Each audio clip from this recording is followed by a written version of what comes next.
Social media তো একটা আপনি এমন একটা জায়গা যেটাকে আপনি ইচ্ছা করলে সঠিকভাবে ব্যবহার করতে পারবেন, ইচ্ছা করলে আপনি এটাকে ভুলভাবেও ব্যবহার করতে পারবেন। তো সোশ্যাল মিডিয়া ভিত্তিক যে গুজব, যেটা নিয়ে আমার অ্যান্টিনা কাজ করা শুরু করে, সেটা শুরু করে আসলে 2018 সালে, যখন নিরাপদ সড়ক আন্দোলন শুরু হয়। তখন নিরাপদ সড়ক আন্দোলনের সময় হঠাৎ করে আমরা দেখতে পাই একটা গুজব আসতে থাকে, যে ধানমন্ডিতে আওয়ামী লীগের অফিসে কাকে কাকে আটকে রেখে নিপীড়ন করা হচ্ছে, যৌন নির্যাতন করা হচ্ছে। নওশাবা নামক এক অভিনেত্রী, তিনি ফেসবুক লাইভে আসেন এবং ফেসবুক লাইভে এসে তিনি এটা বলতে থাকেন। তো আমরা তাৎক্ষণিকভাবে খোঁজ খবর নিয়ে দেখি যে এটা একটা স্টেজড বিষয়, এবং তিনি এটাকে ব্যবহার করছেন মানুষকে আসলে বিভ্রান্ত করার জন্য। পরবর্তীতে আমরা দেখতে পাই যে দৃকে শহীদুল আলম, তিনি আল জাজিরাতে বিভিন্ন রকমের চোস্ত ইংলিশে সাক্ষাৎকার দিচ্ছেন, এবং ওই গুজব কিন্তু ভয়ঙ্করভাবে ফুয়েল দিচ্ছিল আন্দোলনের সময়। এই একটা গুজব আন্দোলনের সময় আমার কাছে একটা টেস্ট কেস হিসেবে ধরা পড়ে। তো 2024 সালের জুলাই আগস্টে যেই জুলাই জুলুমটা শুরু হয়, সে সময় এ ধরনের কাজ কিন্তু আমরা দেখি। যে দেখেন যে 17ই জুলাই যখন বলা হলো যে হলগুলা ভ্যাকেন্ট করতে হবে, ঢাকা বিশ্ববিদ্যালয়ের হলও ভ্যাকেন্ট করার নির্দেশ আসে। হলগুলা ভ্যাকেন্ট হতে থাকে এবং উম নানা রকমের ঝুট-ঝামেলা সারাদিন ক্যাম্পাসে চলতে থাকে। রাত্রে ১০টার দিকে হঠাৎ করে গুজব আসা শুরু হয়, এবং এটা হচ্ছে গিয়ে শিক্ষক নেটওয়ার্কের কিছু পেইড শিক্ষক সেটা তৈরি করেন। তারা তৈরি করতে থাকেন যে আ ঢাকা বিশ্ববিদ্যালয় ক্যাম্পাসে গণহত্যা এবং গণধর্ষণ ঘটছে। তো খবরটা দেখে যার পর নাই সকলেই বিচলিত হয়, এবং একজন শিক্ষক, যিনি আ বলব যে তিনি তার প্রকৃত দায়িত্ব পালন করেছেন। তিনি সে সময় কি করেন? তিনি এই অপপ্রচারে বিভ্রান্ত না হয়ে তিনি সরেজমিনে সাহস করে ক্যাম্পাসে চলে যান, এবং তিনি দেখেন যে সারাদিনের ঝুট-ঝামেলা হলেও সেই মুহূর্তে তিনি যখন যান, তখন ঢাকা বিশ্ববিদ্যালয়ের ক্যাম্পাস সত্যিকার অর্থে শান্ত। সেখানে এ ধরনের কোনো ঘটনা ঘটছে না।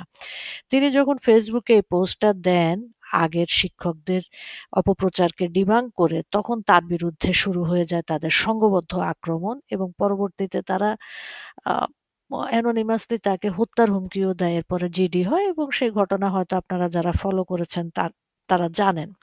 এই নমুনাটা আমি আপনাকে কেন দিলাম? দিলাম এই কারণে যে শত শত গুজব তৈরি করে সর্বস্তরের মানুষকে বিভ্রান্ত করে কিন্তু আজকে দেশকে এই অবস্থায় নিয়ে আসা হয়েছে। তো এই যে একটা কাণ্ড শুরু হয়েছে, আবার দেখেন বলছে যে কেউ পদত্যাগ করবে, কেউ পদত্যাগ করবে না। কেউ বলছে বঙ্গবন্ধু এভিনিউতে আসেন। কেউ বা বলছে যে সেনাবাহিনীকে আ নানা রকমের ভাবে সেনাবাহিনীকে প্রশ্নবিদ্ধ করার কাজ তৈরি করছে, এবং তারা অস্থিরতা তৈরি করার এক ধরনের পায়তারা করছে।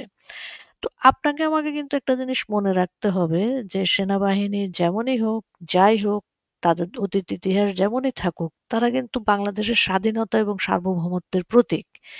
এখন বাংলাদেশের পক্ষে সেনাবাহিনী যতক্ষণ আছে, রাষ্ট্রের সুনাগরিক হিসেবে সেনাবাহিনীকে বাংলাদেশের স্বাধীনতা এবং সার্বভৌমত্ব রক্ষার কাজে সমর্থন দেওয়া কিন্তু আমাদের নৈতিক দায়িত্ব। এই যে আমরা তথ্য যাচাই বাছাই না করে শেয়ার দিয়ে দেই, এটা স্বাভাবিক। মানুষের মনের মধ্যে এক ধরনের স্পৃহা থাকে যে সবার আগে আমি নিউজটা দিব, আমার লাইক কমেন্ট ভিউ হবে। এখন দেখেন, আপনার একটা লাইক কমেন্ট ভিউ বা আমার একটা লাইক কমেন্ট ভিউর কারণে, পাওয়ার ইচ্ছার কারণে যদি কিছু মানুষের জীবন সংকটে পড়ে যায়, কেউ যদি কোনো রকমের বিপদে পড়ে, সেটা দায়ভার তো আমরা নিচ্ছি না। আমরা কিন্তু নিরাপদ স্থানে থেকে মানুষকে উস্কে দিচ্ছি, তাদেরকে বিভ্রান্ত করছি। তো আমাদের উচিত হবে এই মুহূর্তে কোনো রকমের এই যে তথ্য যাচাই বাছাই না করে বিভিন্ন তথ্য সোশ্যাল মিডিয়াতে দিয়ে দেওয়া এবং মানুষকে বিভ্রান্ত করা। আর রাজনৈতিক কর্মী, নেতাকর্মী যারা আছেন তাদেরকে বলব যে, দেখেন, আপনার প্রতি যদি আপনার দলের বা নেতার কোনো রকমের নির্দেশ থাকে, সেটা কিন্তু আপনি আপনার বিভিন্ন বিশ্বস্ত চ্যানেল থেকেই পাবেন। আপনাদের প্রত্যেক রাজনৈতিক দলেরই কিন্তু সোশ্যাল মিডিয়া বলেন, অনলাইন বলেন বা মোবাইল ফোন ভিত্তিক বলেন, বিভিন্ন গ্রুপ, অ্যাপ, এগুলা কিন্তু আছে। তো সেগুলা অনুসরণ না করে কোথা থেকে কে কি বলল সেগুলা নিয়ে এক ধরনের বিভ্রান্তিতে পড়ে, এটাতে এই বিভ্রান্তিকে পুঁজি করে আপনার পরবর্তী কর্মপন্থা তৈরি করা এবং তারপর বিপদে পড়া, মানুষকে অনিরাপদ করা, নিজে অনিরাপদ হওয়া, এগুলার থেকে যতদূর সম্ভব দূরে থাকেন। অ্যা আমার কথা একটাই, দেখেন যে ভিজিল্যান্ট থাকেন। শান্তি কাকুর নাটক দেখেন, সে তো প্রথম থেকে নানা রকমের নাটক করে যাচ্ছে এবং সে গুজব ম্যানুফ্যাকচারে একজন বাদশা। তো তার বিভিন্ন তৈরি করা গুজবের ফাঁদে যদি পা দেন, আপনার জীবন নষ্ট, আমাদের জীবন নষ্ট, সর্বোপরি দেশের অবস্থা কিন্তু খারাপ হচ্ছে। তো করিডোর, বন্দর, এগুলাতে নিজেকে ফোকাস রাখেন, প্রশ্ন তুলেন, প্রতিবাদ করেন। সবকিছুর আগে হচ্ছে গিয়ে নিরাপদে বাঁচতে হবে কিন্তু।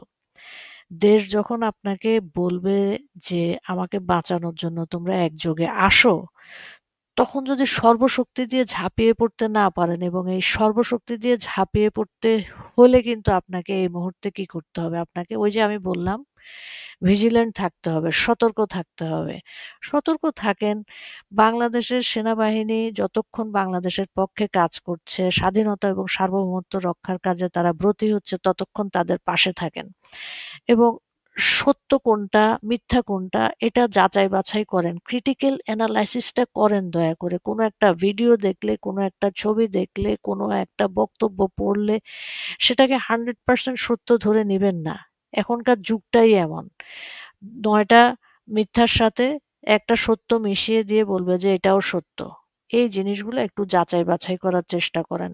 একদম ঝাঁপ দিয়ে পড়ে কোনো কিছুতে নিজেকে যুক্ত করবেন না, অন্যকেও যুক্ত হতে দিয়েন না। আপনার একটা লাইক, কমেন্ট, ভিউ, শেয়ারের থেকে, আমার একটা লাইক, কমেন্ট, ভিউ, শেয়ারের থেকে সবার আগে খবর দিতে হবে, আমি আলোচনায় থাকতে হবে, আমাকে গুরুত্ব পেতে হবে, এটার থেকে কিন্তু মানুষের জীবন, জানমাল অনেক দামি।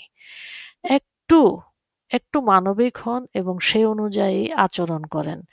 আমরা সবাই মানুষ, আমরা কেউ ফেরেশতা না। মানুষের ভুল হয়ে যায়। তবু বলব, যতদূর সম্ভব যাচাই বাছাই করা ছাড়া তথ্য শেয়ার করবেন না। এই অপতথ্য শেয়ারের কারণে, বিভ্রান্তি ছড়ানোর কারণে, মিথ্যা এবং গুজব রটনার কারণে কিন্তু আমার দেশটা আজকে ধ্বংসের দাস প্রান্তে। দেশটাকে ভালোবাসেন, দেশের মানুষকে ভালোবাসেন এবং দেশের স্বাধীনতা এবং সার্বভৌমত্ব রক্ষার জন্য যারা কাজ করছে তাদের পাশে থাকেন। ধন্যবাদ।